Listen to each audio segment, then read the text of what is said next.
Hello అందరికీ welcome to Naseema's world. నేను మీ నసీమాని. ఈరోజు మన కిచెన్లో రెసిపీ వచ్చేసి పల్లి కొబ్బరి బర్ఫీ. ఈ పల్లి కొబ్బరి బర్ఫీని చూస్తుంటేనే నోరూరిపోతుంది కదా అండి. మరి ఈ పల్లి కొబ్బరి బర్ఫీని చాలా సింపుల్గా, చాలా టేస్టీగా, చిన్నపిల్లలు కూడా చాలా ఇష్టంగా తినేలాగా ఎలా ప్రిపేర్ చేసుకోవాలనేది ఇప్పుడు మన వీడియోలో చూద్దాం. ఈ బర్ఫీని ఎప్పుడు ఇలా ట్రై చేయకపోతే ఈసారి తప్పకుండా ఈ రెసిపీని ట్రై చేసి చూడండి. చాలా అంటే చాలా టేస్టీగా ఉంటుందండి. ముందుగా స్టవ్ ఆన్ చేసుకొని ఒక ప్యాన్ని తీసుకోండి. దానిలోకి 1 కప్ వరకు పల్లీలను వేసుకొని వీటిని లో ఫ్లేమ్లో ఉంచేసి దోరగా వచ్చేంత వరకు బాగా ఫ్రై చేయండి. పల్లీలు అనేవి ఎక్కడ కూడా మాడకుండా వీటిని ఇలాగా కంటిన్యూగా కలుపుకుంటూ పల్లీలు అనేవి మనకి ఇలా బాగా ఫ్రై అయిపోయాక స్టవ్ ఆఫ్ చేసుకొని వీటిని పూర్తిగా చల్లారనివ్వండి. ఇలా చల్లారిన తర్వాత పల్లీలని ఇలా పొట్టు తీసేసుకొని రెడీగా ఉంచుకోండి. ఇప్పుడు వీటిని చిన్న మిక్సీ జార్ తీసుకొని దానిలోకి వేసుకోండి.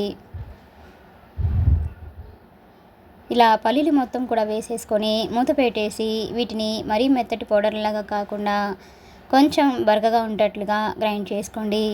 ఈ బర్ఫీకి ఇలా ఉంటేనే బాగుంటుందండి. ఇలా గ్రైండ్ చేసుకున్న ఈ పల్లి పొడిని ఇప్పుడు ఒక ప్లేట్లోకి వేసుకోండి.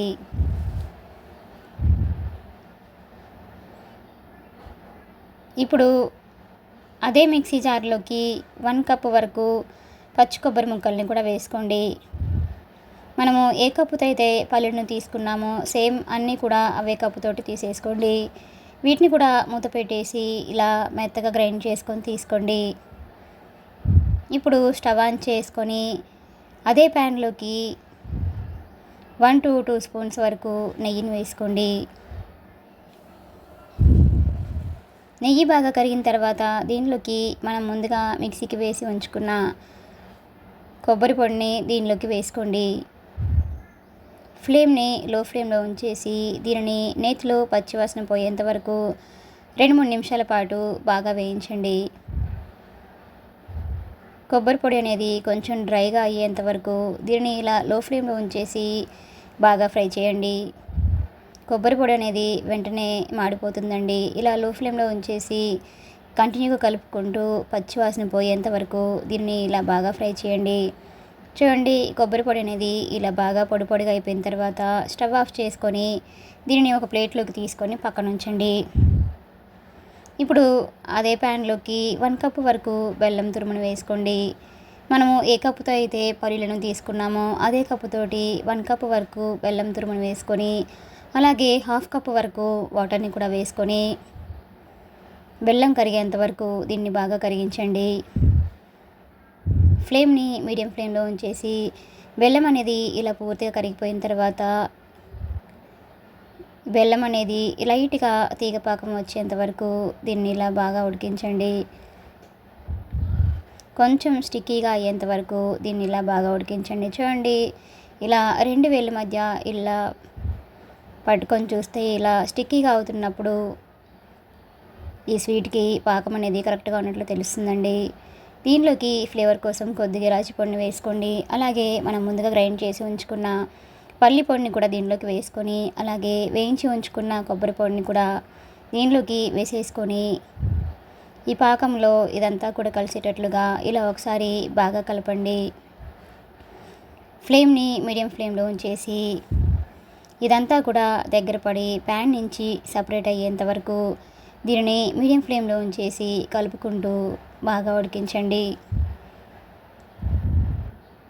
ఇలా కొంచెం దగ్గర పడిన తర్వాత దీనిలోకి 1 స్పూన్ వరకు నెయ్యి కూడా వేసుకొని మరొకసారి బాగా కలిపేసుకొని బర్ఫీ అనేది ఇంకొంచెం దగ్గర పడేంత వరకు దీన్ని ఇలా బాగా ఉడికించండి.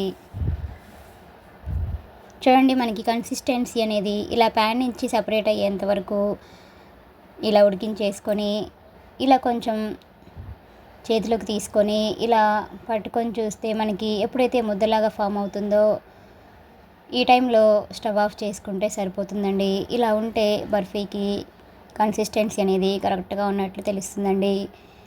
ఇప్పుడు ఒక ప్లేట్లోకి కొంచెం నెయ్యిని అప్లై చేసేసుకొని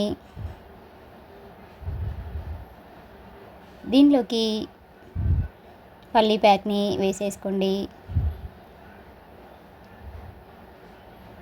ఇలా ఈ మిశ్రమాన్ని మొత్తం వేసేసుకొని ఇదంతా కూడా గరిటెతోటి ఇలా బాగా స్ప్రెడ్ చేయండి. ఇది కొంచెం వేడిగా ఉంటుంది కాబట్టి ఇలా అంతా కూడా ఈవెన్గా స్ప్రెడ్ చేసేసుకొని దీనిపై నుంచి సన్నగా కట్ చేసి ఉంచుకున్న డ్రై ఫ్రూట్స్ని ఇలా గార్నిషింగ్ చేసేసుకోండి. ఇది కొంచెం చల్లారిన తర్వాత ఇలా ముక్కలు కట్ చేసుకొని తింటే ఎంతో టేస్టీగా ఎంతో ఈజీగా ఉండే పల్లి కొబ్బరి బర్ఫీ అనేది మనకి రెడీ అయిపోయినట్లే. ఈ పల్లి కొబ్బరి బర్ఫీని చూస్తుంటేనే నోరూరిపోతుంది కదండి. అంతేనండి, ఎంతో సింపుల్గా ఉండే బర్ఫీని చాలా సింపుల్గా చాలా ఈజీగా ప్రిపేర్ చేసుకోవచ్చండి. మీకు కూడా ఈ రెసిపీ కనుక నచ్చినట్లయితే ఒక లైక్ చేయండి. అలానే లైక్ చేయడం మాత్రం మర్చిపోకండి. Please subscribe my channel, like, share and comment. Thanks for watching.